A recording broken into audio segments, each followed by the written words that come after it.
If you can tell the difference between a feral ghoul and Pete Davidson after smoking an entire pot plant, you are definitely in the right place. If you've ever wondered if the screaming Karen next to you is a synth programmed by the institution, if you've ever had a pet dog and you've named him Dog Meat, you are definitely in the correct place. We are actually going to be talking about the Fallout universe here. It seems like an absolute eternity that we got Fallout 4.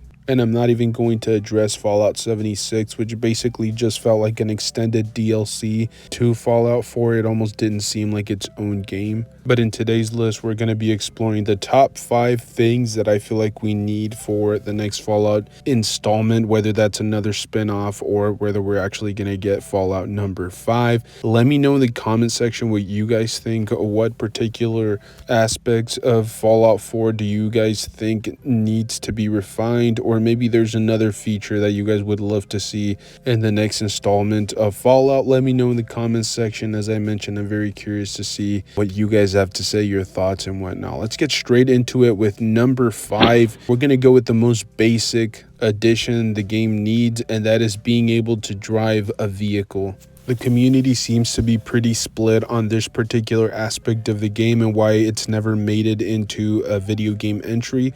A lot of people seem to believe that it just goes against the lore.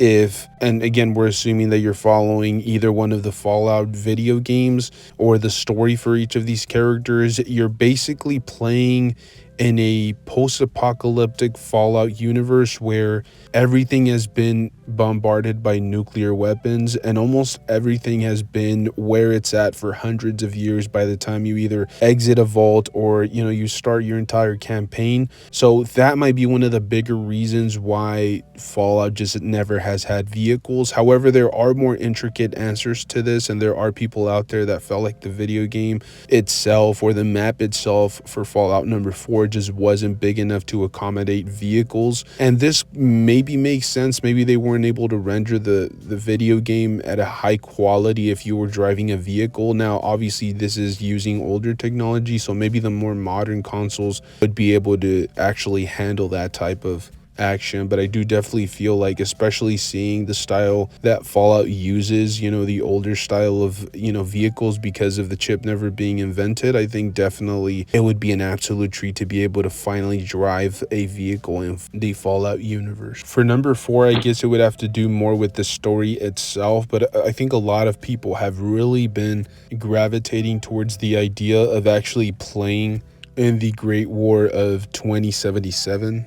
Maybe we wouldn't need an entire video game dedicated to that specific battle, although that would be a really intriguing direction. But maybe just play it, kind of similar to what we did in Fallout number 4, where you start the campaign, you see your family, you see glimpses of what happens in the vault prior to you actually starting the campaign. So that would be something that would be really interesting. Maybe you were a soldier back in 2077 and maybe you're able to battle or go through some action sequences during the Great War. If I'm not mistaken, I think Fallout 76 came pretty close to that time frame, but not necessarily dropped us directly into the Great War. So I definitely feel like most fans are dying to really explore more of the lore for the Fallout universe. And most people would really love to see something like that, a little bit more exploration on the history of the Fallout universe. For number 3, we're going to include a feature that was kind of explored during Fallout 76, but never quite perfected, and that is the ability to play with friends or a co-op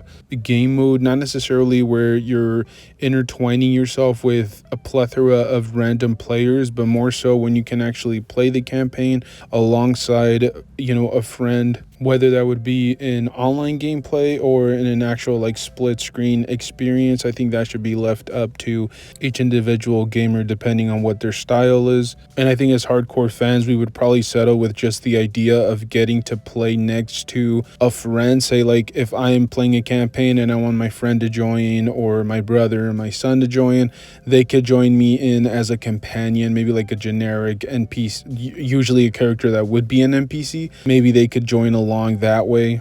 I mean, we've all wanted to play as Dog Meat at one point in our lives. I suppose for number 2, it's going to be a little bit divisive, or at least it's going to be a matter of personal perspective. There are a lot of people out there that feel that the combat system is varied enough throughout the Fallout universe or the Fallout franchise. However, in my personal opinion, I feel like the game does tend to force you to play a very specific style. I would like to have the option of going all guns all out or using the VAT system, for example. Or if somebody was a little bit afraid of the battle, I suppose they could do, a stealth attack or a stealth maneuver to try to take out the enemies. Other people might like to just go head on with their power armor. So even though there are a variety of options, I still don't feel like the combat system is varied enough for me. I still feel like there could be more options to take down enemies. I do feel like there were a lot of portions of the map, and I understand there are, going to be some areas where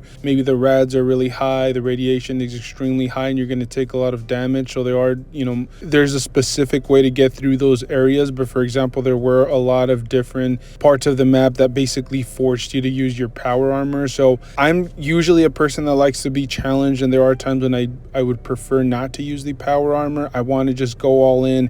I want to streak. I want to let my balls hang out. I just want to go head on against enemies, and I feel like Fallout sometimes tends to penalize you for using that style of combat. For our top spot, I'm actually going to go with references, and most specifically pop references, but also references to some of the older characters in the video game, such as Lone Rider, for example. But there are also a massive amount of just random pop culture references. For example, you have minor references to Jaws as well as Indiana Jones, with Billy the kid who's stuck in the fridge, who has a face only a mother could love. The dude looks like an old, soggy, worn out Little Caesars pizza slice. You also have some DLC that makes references to some classics like Titanic. So even though Fallout 4 had a plethora of different awesome pop culture references, I think there's still room for just a little bit more, and it rewards those players that are willing to go back and play hour after hour trying to dig through all the different locations, trying to find these awesome little Easter eggs. But anyways, guys, that is our list for today. Let me know in the comment section what you guys think. What are the top features you need for Fallout? I'm very interested to see what you guys have to say. Stay tuned. We have a lot more Fallout content coming at you guys. So stay safe, and I will see you guys in the next one. Thank you guys for tuning in.